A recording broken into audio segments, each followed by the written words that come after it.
tunaendelea pepe tukaishia. Hapo inaonekana Zaina akiwa amelala anakumbuka maneno alikuwa anaongeleka na yule jamaa jana akiwa anasema kwamba Sinya ana mwanamke mwingine ambaye analala naye ndani. Alishtuka sana. Moyo wake ulimsumbua sana. Hakulala siku hiyo. Ilikuwa ni ugomvi mwanzo mwisho. Mamake kaja kumwambia unatupigia kelele bwana, hebu lala. Lakini alishindwa kulala. Yaani pale ghafla simu yake ingia message. Message ikanatokea kwa nani? Atoka kwa Sinya. Sinya anaomba msamaha sana kwa kilichotokea. Akamwambia haina shida. Ila alimuomba tutoke kesho. Alivyoambiwa kuhusu masuala kutoka outing, akasahau kila kitu kilichoongeleka. Alikuwa na furaha sana siku hiyo aisee. Asubuhi kukakucha. Bwana, yawe hatimaye imekuwa. Wakapata muda kutoka sasa outing. Bwana, ya outing naambiwa tena, binti kapiga mgagula mmoja mpaka chini, yani sio outing ya wapi. Kavaa tasema vile mshamba mtu katoka zake mchugu yuko. Haya, okay poa. Yupo sawa outing anatoka anaangalia kuna huku. Mara anaona wapenda nao wakiwa wanacheza nini, akatamani na wao hiyo moment ingekuta na wao. Sasa akafika sehemu kukaa. Jamaa akatoa vitabu. Akasema vitabu vya nini? Au ni vya kulalia hivi? Au ni ya kujifunikia juu hivi labda jua? Nataka unifundishe kwa sababu kesho kuna mtihani. Demo alishtuka sana. Kumbe kitabu kwa ajili ya kufundishwa. Mimi nikajua tumekuja huku kwa ajili ya kuenjoy siku ya leo. So demo akanajibaguza pale. Hatimaye bwana Sinya akamwambia bwana, mimi nataka unifundishe kwa sababu mtihani unakaribia hivi karibuni. Haya sasa, demo akabidi aingie mzigoni kufundisha mchizi. Kwa sababu mchizi anaonekana lelemawa. Hatimaye kitabu kikafungwa, akasema kwa leo inatosha. Twende tukaendelee kutembea. Kama vipi tuondoke nyumbani. Demo alinuna. Kafika pale bwana akabidi aingie mtaani bwana kwa ajili ya kutafuta msosi, maana matumbo tayari yashaanza kuunguruma. Bahati nzuri akakutana na washikaji zao ambao wanasoma nao. Akina Chwira. Wakaanza hai. Kwanza wote wakashangana. Hii imekuwa kuaje kwanza bwana?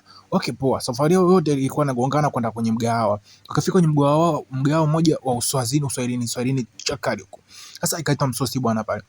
Cha ajabu na kikubwa zaidi, huu msosi una pilipili. Sasa wajomba kawa wanafakamia. Si unajua tena watoto wa kitaa, vyakula vyetu sisi ni vyakula vile vya meusho. Kwa tunaingia ndani ndichi kule kutafuta vyakula vya bei rahisi. Sasa kama kule vile kusema na kukula miguu ya kuku, sio utumbo, sio nini, ndio wanachokifanya hawa. Sasa cha ajabu sasa tunajua tena China vyakula vyao wao ni vya baridi, kule baridi sana, kwa vyakula vyao ni pilipili nyingi sana. Sasa pale wakaona tangazo kwamba mtu ambaye atakayeweza kula sahani nyingi zaidi anaongezewa, anapewa sahani ya nyongeza. Bwana wajomba kabidi wafakamia hivyo si wana njaa tena, wakashiba pale, lakini pilipili ya kufa haja. Sasa mishale ya huku tunamwona kuna demo mmoja hivi, huyu demo ni ex wa nani? Ex ya Sinya. Kwa sasa anamtafuta Sinya kwa hodi na uvumba. Kaja kwa washikaji ambao wakorofi huku mimi nawaita jamaa watundu, unaweza kaita watundu tu ikawa imenoga. Sasa kaja wachari watundu bwana, wanampa information zote kuhusu Sinya bwana. Sinya anakopatikana na Sinya yupo na demo mwingine sasa hivi Sinya.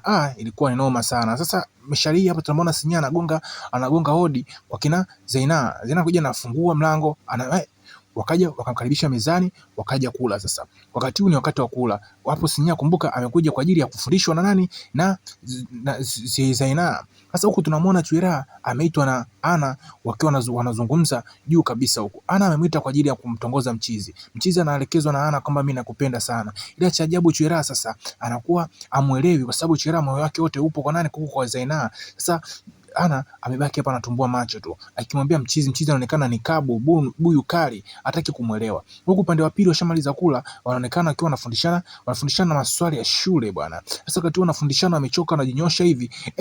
Zaina kumbe pasipo kujua kwamba upande wa pili watu wamekaa na discuss wao na wanaangalia kila moment yote inayoendelea, na wakiwa wanaongea kimya. Kuangalia hivi pembeni wakaona familia nzima inawaangalia. Alafu wanajiona kama wanaona, wakajifanya wako busy na mambo yao, kumbe wanafuatilia mchezo, kila kitu kinachoendelea bwana. Baada ya pale ilibidi kutoka kidogo sasa kwenda kupunga upepo baada ya masomo. Sasa wakiwa wamekaa zao pale Kigamboni, wakiwa na view jiji la Dar es Salaam vizuri kabisa, ndipo wakaanza kupiga mastori 2-3. Sinya akasema kwamba nimependa sana kilichokiongea familia yako. Akaa anacheka Zena, akamwambia mimi hapa najua ndugu zangu ndio jinsi walivyo. Sinya akasema hivi, nilikuwa naomba niwe boyfriend wako.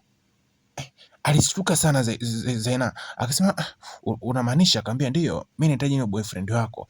Yaani ni kitu ambacho kwamba hakuamini kabisa kwamba Sinya anafika siku ataongea kitu kama hicho, na ndio kitu binti alikuwa anakitarajia siku zote. Binti alibaki ikiwa ametumbua macho baada ya kupata uhakika kwamba kutoka kwa Sinya kwamba yeye Sinya anamuelewa na anataka wawe ni wapenzi. Binti alifurahi sana siku hiyo. Sasa kwa pande ya moyo wangu huku tena, huko anapigwa vesi na mchumba afu anazingua, kwani mimi hapo ana binti alibaki akiwa ana huzuni sana kwa kile alichoambiwa na Chwira. Chwira alimkataa, akamwambia kwamba mimi sikuhitaji na sina hisia na wewe. Binti alikuwa amebaki akiwa na huzuni sana, alihuzurika mno, machozi yanamtiririka, akiwa hajui afanye nini. Alivunjika moyo sana, hakuamini alichokusikia kutoka kwa Chwira. Chwira alitamani kuongea neno, lakini ndio ukweli wa moyo wake ndivyo ulivyo. Aya, huku akina Sinyo wametoka zao, wanarudi nyumbani baada ya vivyuvyu jiji la Dar es Salaam vizuri. Sasa akamwambia leo ni siku yangu, siku yetu ya kwanza ya mahusiano, unaweza ukanikisi kidogo? Akaondoka mchizi vile vile, akaambia wewe ndio hivyo hivyo jinsi ulivyo, mara ya pili unanifanyia hivyo kila nikifunga macho. Akashikwa mkono, aliposhikwa mkono tu akabaki ameganda. Mchizi akamkata jicho fulani hivi, akaambia tondoke mama mtu. Sasa Sinya anafika nyumbani kwao, kuna mdada ambaye anakaga chumbani kwao. Sasa hapa kama mashetani yamepanda, yani kama ana akili nzuri vizuri, akachukua vyakula vyote kwenye friji kana kula. Mara ghafla akaanza kupaliwa pale, yakampanda zaidi. Sinya akasema oho, akabidi wambebe wampelekeza hospitali. Sasa kesho asubuhi, ambaye ni Jumatatu baada ya weekend, binti anafika huko, anaangalia kwenye dawati la Sinya, hamuoni Sinya. Sasa bahati nzuri mwalimu anaingia darasani, akawatangazia kwamba amefaulu vizuri, lakini akasema ndugu yetu mwingine, mwanafunzi mwenzetu ambaye ni Sinya leo amepata na matatizo, so ameshindwa kuhudhuria shuleni, hivyo anahudhuru kwa siku ya leo. Kuweni na siku njema. Mwalimu baada hapo kaondoka. Binti alibaki akiwa na unyonge sana siku hiyo. Siku hiyo binti alikuwa na huzuni mno. Hasa kafika pale mbele, wakamuita rafiki yake ambaye ni Ana, lakini nashangaa Ana ameondoka kama mawasusa fulani hivi. Kwa nyuma tunaona yupo Chwira. Hao hawakujua kama nyuma kuna Chwira.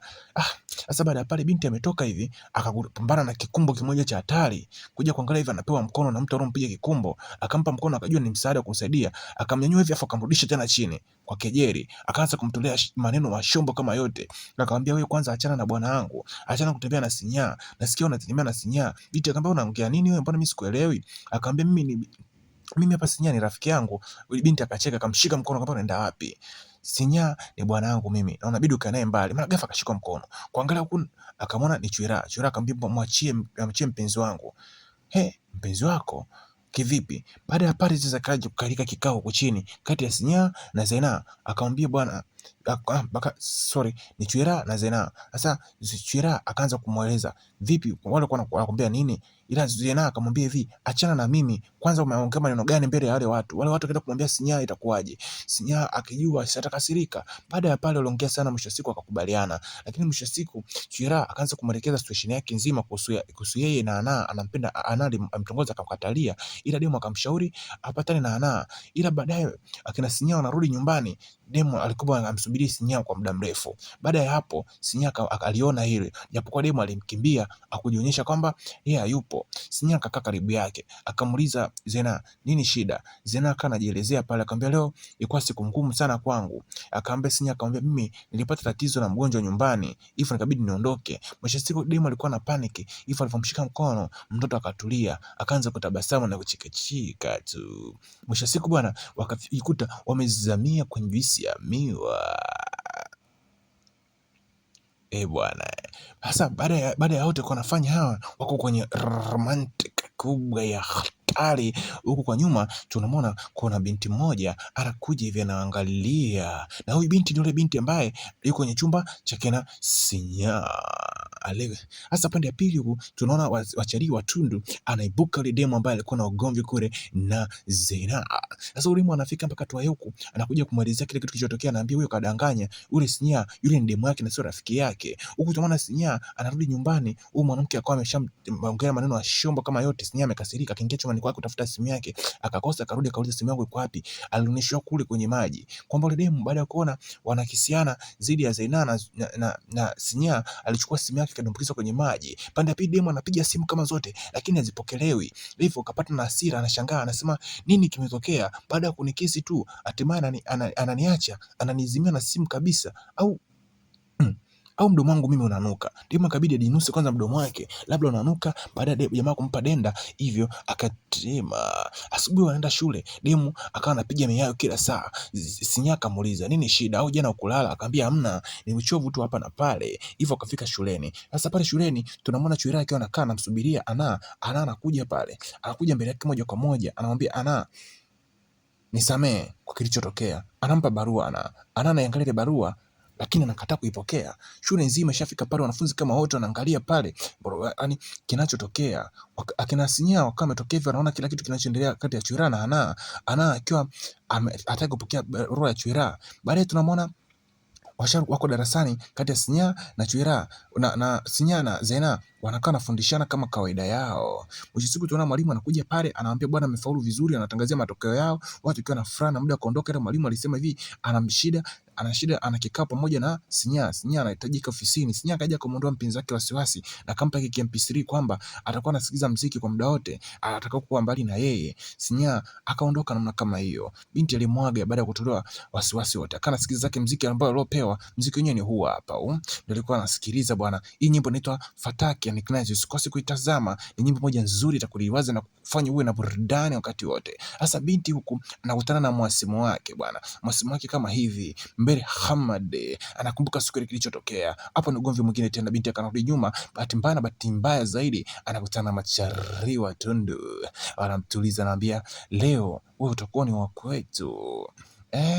Hapo tunakuwa tunamwona kabisa kwamba kuna katagi kanaanza hivi, lakini tunakuwa tumemalizia hapa mzigo wetu wote. Hii simulizi inakuwa imefika final, lakini kuna part 2 yake. Tutajitahidi kuwaletea part 2 yake, so cha kufanya wewe subscribe na kuwa mkao wa kula. Hii part 2 yake tutaleta hivi karibuni, so hii hapa ni kali, ni nzuri na ni uhakika. Wewe cha kufanya ni subscribe hapo, gonga alama ya kengele ili usikose kabisa kupata kigongo kipya kikali kitamu. Matukio ambayo yanakuja huku ni makubwa. Nadhani unajionea mwenyewe matukio mazuri na matukio mazito zaidi.